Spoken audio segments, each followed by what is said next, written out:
sebagai bangsa yang agamis, harus berani jujur mengakui telah kalah langkah dari orang-orang dan bangsa yang justru sering dianggap sekuler dan kafir, yang kenyataannya mampu membuktikan diri berhasil menangkap rumus-rumus kodrat Tuhan.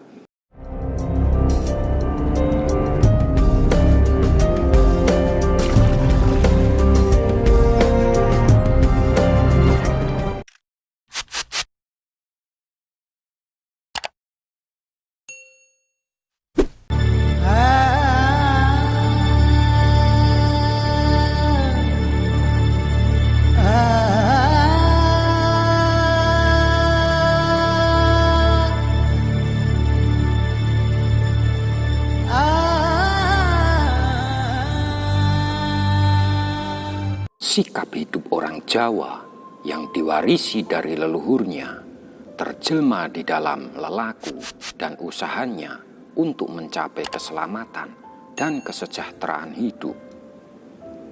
Sikap hidup yang demikian itu tampak dan diwujudkan sebagai sikap prihatin, yang intinya sikap hidup yang sederhana, tidak berfoya-foya, menghamburkan waktu dan uang atau melampiaskan hawa nafsu untuk mendapatkan kenikmatan semu yang sementara saja.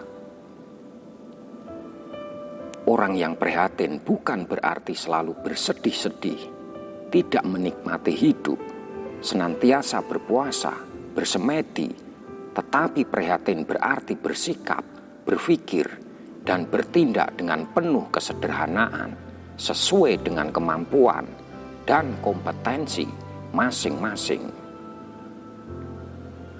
Ajaran keprihatinan mengandung unsur kesederhanaan yang senantiasa terjelma dalam tatanan kehidupan tradisi, budaya, dan spiritual kejawen.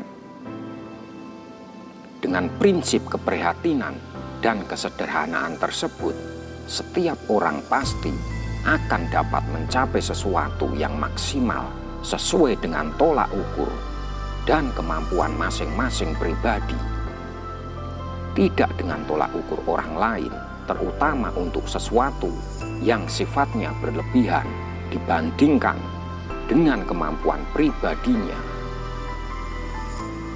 Sikap laku prihatin di atas sejalan dengan sikap yang selalu bersyukur dan ikhlas menerima setiap karunia ilahi.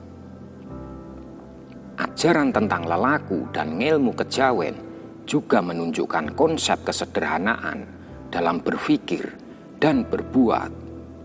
Intinya, sebaiknya kita tidak memimpikan menggapai bintang di langit, akan tetapi hendaknya meraih saja apa yang mampu kita raih, yaitu belajar ilmu yang bermanfaat dan mampu menjadi bekal hidup dan sarana untuk mencapai keselamatan dan kesejahteraan hidup di dunia dan alam kelanggengan nantinya.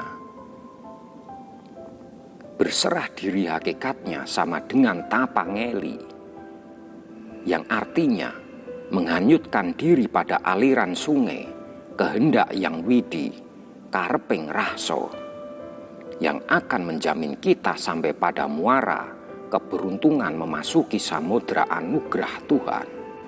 Tapi orang kadang tanpa sadar telah salah pilih, menghanyutkan diri pada air bah, rahsaning karep atau keinginan jasad, sehingga arahnya berbalik meninggalkan samudra anugerah Tuhan menuju ke daratan, menyapu dan merusak apa saja yang dilewatinya, menerjang wewaler, merusak kedamaian dan ketentraman, tata krama, aturan, dan segala macam tatanan. Bagi yang dapat melakukan tapangeli, tetap harus sambil berenang, eling dan waspada, agar tidak tewas tenggelam. Bukan berarti kita menyerahkan 100% kemauan, inisiatif kita kepada Tuhan. Karena sikap ini sama saja membangun sikap fatalistis, lantas menganggap nasib buruk, kegagalan, penderitaan, kesulitan, yang menimpa dirinya sebagai takdir Tuhan. Secara tidak sadar, sikap itu seperti halnya mengambing hitamkan Tuhan dan menafikan tugas ikhtiar manusia. Berserah diri 100% artinya kita tetap memiliki inisiatif untuk berjuang dan berusaha. Hanya saja harus menempuh cara-cara atau prosedur yang mentaati rumus-rumus kodrat Tuhan. Sebab letak kodrat ada di dalam prosedur dan cara-caranya, bukan pada garis nasib. Merubah nasib itu menjadi tanggung jawab kita sendiri. Hanya saja tata cara dan rumus-rumus merubah nasib sudah disediakan Tuhan. Bila kita menggunakan rumus Tuhan, pastilah akan menuai sukses besar. Sebaliknya, akan menuai kerusakan diri sendiri, orang lain, dan bumi. Manusia jenis inilah yang menjadi seteru Tuhan. Proses tetap menjadi tugas utama manusia.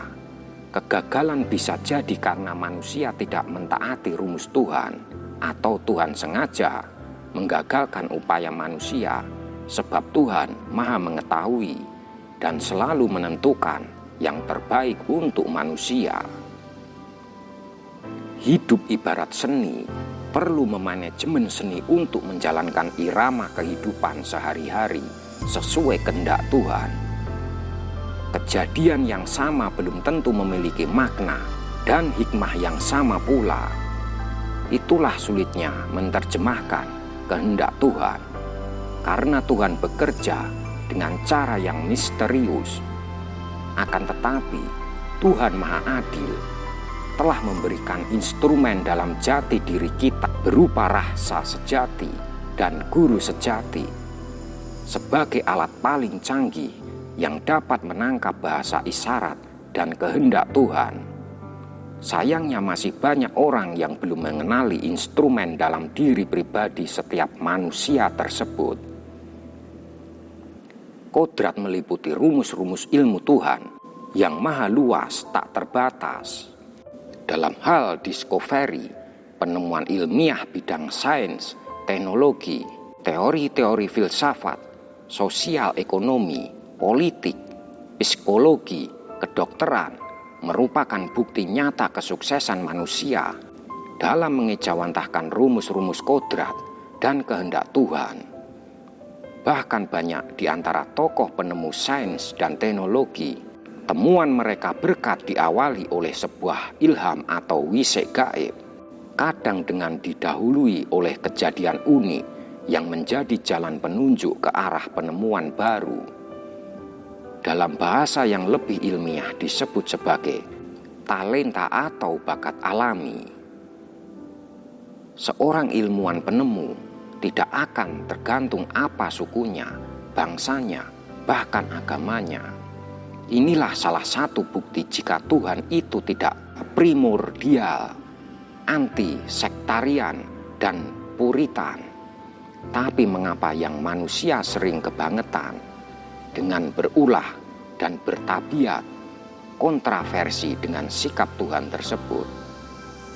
Sebagai bangsa yang agamis, harus berani jujur mengakui telah kalah langkah dari orang-orang dan bangsa yang justru sering dianggap sekuler dan kafir, yang kenyataannya mampu membuktikan diri berhasil menangkap rumus-rumus kodrat Tuhan. Hal ini terjadi mungkin karena orang sibuk bertengkar gara-gara perbedaan nilai-nilai pada tataran, sehingga hidupnya selalu dirundung rasa curiga mencurigai sesama. Suujon, manakah yang lebih religius, mana pula yang sekedar agamis? Jika kita tetap negatif thinking dan menutup mata, jangan menyalahkan siapa-siapa bila selamanya ketinggalan dalam segala hal dan jatuh dalam keterpurukan. Padahal kenyataannya, orang yang dapat meraih kemajuan dan kemuliaan hidup adalah orang yang selalu berpikir positif. Terima kasih.